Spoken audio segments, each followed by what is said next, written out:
আসসালামু আলাইকুম, কেমন আছেন সবাই? যেটা দেখতে পাচ্ছেন এটা হচ্ছে আমার ছাগল আছে তো কয়েকটা।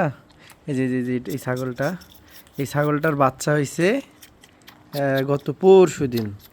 তো 2 দিন বয়স।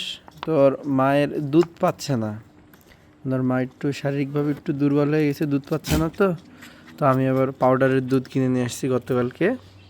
তো এই দুধটা এভাবে খাচ্ছে মাশাল্লাহ ভালোই। এটা হচ্ছে একটা কোম্পানির দুধ, মানে পাউডার দুধ গরম পানি করে মিক্স করে খাওয়াচ্ছি। তো দেখেন মাশাল্লাহ কত সুন্দর করে খাচ্ছে। এর বয়স কিন্তু মাত্র 2 দিন। ঠিক আছে, তো দোয়া করবেন সবাই আমার আমার জন্য, এবং আমার ছোট্ট খামার আছে, খামারটার জন্য সবাই দোয়া করবেন। আসসালামু আলাইকুম।